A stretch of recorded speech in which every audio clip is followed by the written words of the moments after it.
Al-Fatihah. Bismillahirrahmanirrahim. Ar-Rahmanirrahim. Surah Khairil Muhdim alaihim waladhdallin. Terus niki napa niati nggih dawuhe Mu'adz bin Jabal niku ta'alu bina nu'min sa'atan. Terus Mu'adz bin Jabal teng riwayat Bukhari sering dawuh, ayo rene moro aku, ayo do iman bareng-bareng. Dados ngaji kados ngeten iki termasuk nambahi napa iman.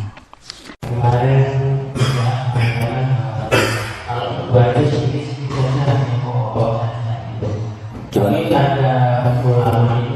Kan ulang lagi Kak, kemarin katakan bahwa berdoa nggak usah macam-macam, biasa. Tapi banyak ulama mengatakan bahwa kalau doa itu hanya karena itu ibadah. Terus mungkin bagus. Terus banyak ulama itu yang mengatakan doa ibadah doa itu intinya dan itu gimana? Terima kasih. Assalamualaikum warahmatullahi wabarakatuh. Dan ini gak apa-apa di sini.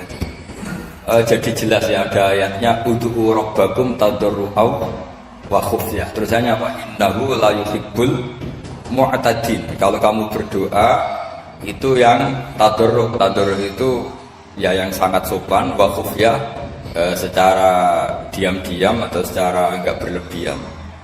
Terusannya ayat innahu la yuhibbul mu'tadin. Allah itu tidak suka orang yang melewati batas. Itu termasuk melewati batas dalam doa karena ada unsur mendikte Allah.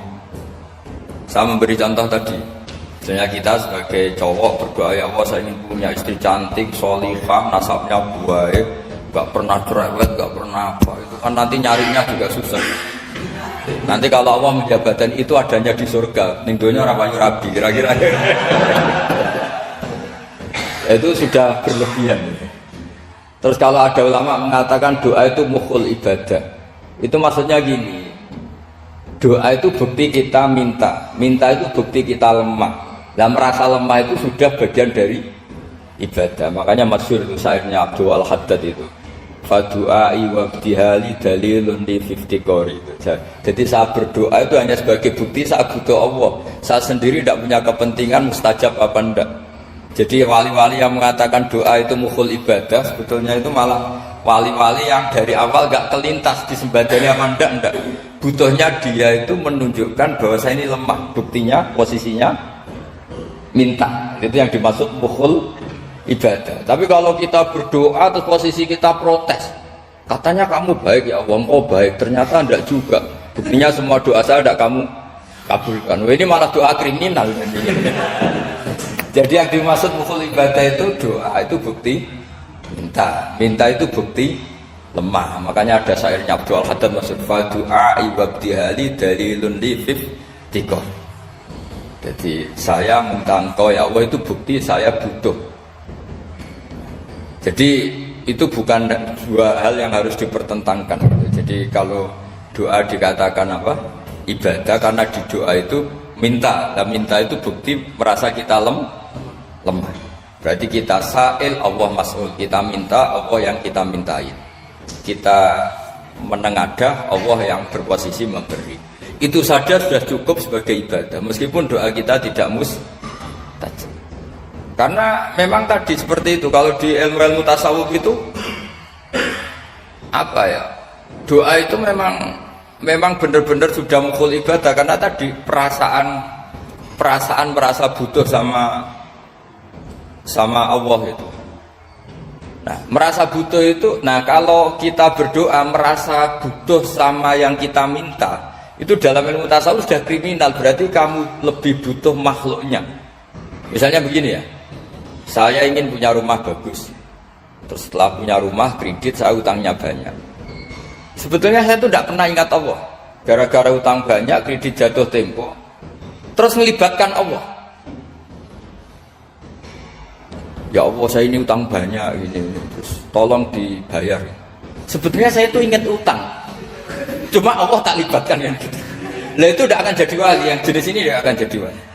Saya ingin jadi dosen, Melibatkan siapa ya nanya? Melibatkan Allah. Terus malam-malam bangun melibatkan Allah.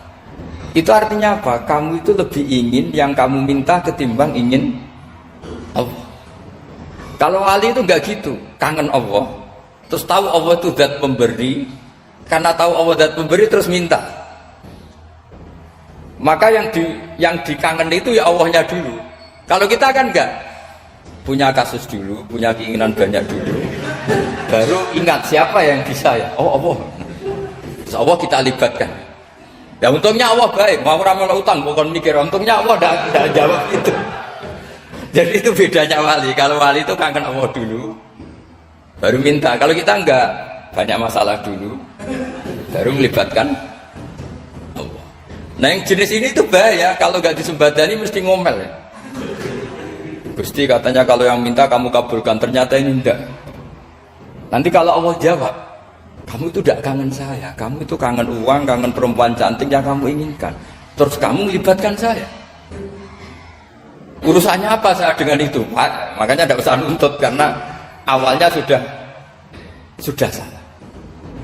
Ya saya kira itu ya. Jadi ada ayat apa? Ud'u rabbakum tadarru'aw wa khufyah. Terusannya apa? Innahu la yuhibbul mu'tadin. Itu di semua tafsir dikatakan Allah gak suka orang yang berlebihan dalam doa. Berlebihan tadi, misalnya minta sesuatu yang terlalu besar, atau permintaan kemarin saja lanu addi syukroh, kita tidak bisa memenuhi mensyukuri, sudah minta lagi. Misalnya seorang jomblo, targetnya kan asal payu nikah, tapi setelah nikah bayangkan istrinya solihah, tidak cerewet, itu kan berlebihan. Hilang status jomblo saja belum kamu syukuri kok sudah minta macam-macam. Jadi harusnya kan syukur dulu ya. Sekedar pelaku nikah ini kan ada syukur yang harus, seperti jadi dosen juga gitu. Sekedar jadi dosen harus kita syukuri dulu karena menjadi kita tidak nganggur. Itu kan satu harkat sosial yang luar biasa. Jangan tahu-tahu sudah hari kedua cari intensif, cari ini itu, syukurnya aja belum sudah kemana-mana. Itu sudah mu'tadin, sudah melebihi apa? Batas.